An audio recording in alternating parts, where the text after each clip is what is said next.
পানির দাম বাড়ছে, এটার জন্য তো আমাদের জন্য কষ্টকর। কারণ আগে 100 টাকা ভরতাম আর 100 লিটার পানি পেয়েছি, এখন 100 টাকাতে আপনার 100 লিটার পানি পাওয়া যায়, 100 লিটারই নাই। এরপরে রিক্সা ভাড়া, এতে সব মিলে আমাদের জন্য অনেক কষ্ট, শুধু আমার জন্য না, সবার জন্য। রোজই থোড়া আমাদের বেতন বাড়ে না, কিছু বাড়ে না। হঠাৎ করে যদি মনে করেন যে একটা কিছু দাম বেড়ে যায়, তখন আমাদের তো আর স্যালারিটা বাড়ে না, তখন আমাদের প্রেশার পড়ে শরীরের প্রতি, সংসারের প্রতি, তারপরে সব কিছুর প্রতি, বাজারের প্রতি। আমাদের এই চাপা কান্না আমরা কাউকে বলতে পারি না যে আমরা কিভাবে জীবনযাপন করছি পরিবার পরিজন নিয়ে। তো আপনাদের কাছে এইটাই আবদার, অনুরোধ প্রধানমন্ত্রীর কাছে যে সব বিষয়ে বিবেচনা করা উচিত মানুষের জন্য। যে সাধারণ মানুষ যারা এরা বলতে পারে না কোনো কিছু, মনে করেন যে মুখ ফুইটা দেওয়ালে পিঠ থেকে গেছে অলরেডি।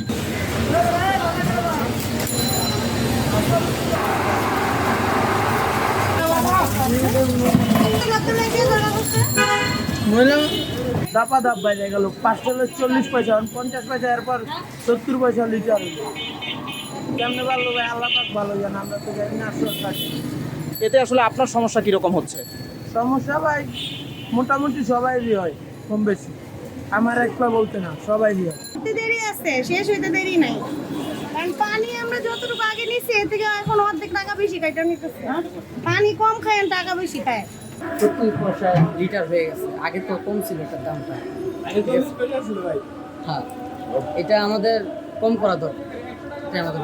বাজারে তো সব জিনিসের দামই বেড়েছে, জি। তাহলে পানির দামটা বাড়লো, তাতে কি সমস্যা মনে হচ্ছে? সব দাম বাড়লেও পানি তো এটা ওরকমভাবে বাড়ানোটা ঠিক না, কারণ পানি তো আমাদের সবসময় দৈনিক কাজে লাগে। ওয়াসার পানি আমাদের খাওয়ার জন্য যদি কম না করা দেওয়া হয়, তাহলে আমরা চলবো কীভাবে?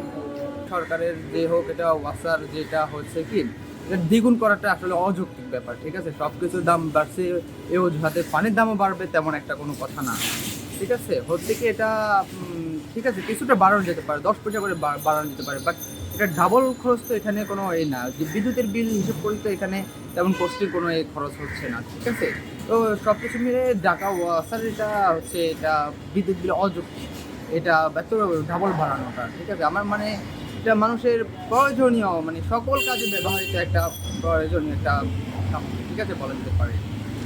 তো এটা অযৌক্তিক একটা, মানে এটা কম হলে আমাদের জন্য, গ্রাহকদের জন্য অত্যন্ত ভালো আর কি। সম্পূর্ণ দ্রব্য মূল্যের দাম বাড়ার কারণে ঢাকা ওয়াসার অ্যান্ড ড্রিঙ্কের সিদ্ধান্ত নিয়ে আমাদের পানির মূল্যটা বাড়ানো হয়েছে। এতে আসলে গ্রাহকদের সেবা দিতে আপনাদের কোনো সমস্যা হচ্ছে কিনা, বা গ্রাহকরা কোনো রকম প্রশ্ন করছে কিনা? হ্যাঁ, সামথিং প্রশ্ন করছে কেন হঠাৎ করে বাড়ানো হয়েছে, এটা তো করবেই, এটাই স্বাভাবিক। তাছাড়া অন্য কোনো সমস্যা হয়নি, আর আমাদেরকে তো 100% বিশুদ্ধ পানি, যার জন্য কোনো সমস্যা নেই। হঠাৎ করে পানির দাম বাড়াতে তারা কিছু বলে নেই, যেহেতু পণ্যের দাম বাড়ছে। তারা একটাই প্রশ্ন করছে, যদি হঠাৎ করে দাম বেড়েছে 1 টাকা করার উচিত ছিল। আগামী 1 আগস্ট 2023 হতে এটিএম বুথ থেকে প্রাপ্ত পানির লিটার প্রতি 70 পয়সা প্লাস ভ্যাট ধার্য করা হয়েছে। আমরা নিরবচ্ছিন্ন বিশুদ্ধ খাবার পানি সরবরাহ করার জন্য অঙ্গীকারবদ্ধ জনস্বার্থে ঢাকা ওয়াসা মন্ত্রী। আচ্ছা, এটা আপনাদের মানে চুক্তিবদ্ধ আপনারা যে ওয়াসার সাথে, এটা কি তাদের সমন্বয় হয়েছে? জি, এটা আমাদের ঢাকা ওয়াসা মন্ত্রী করে সমন্বয়ে এটা এক্সিকিউট করা হয়েছে।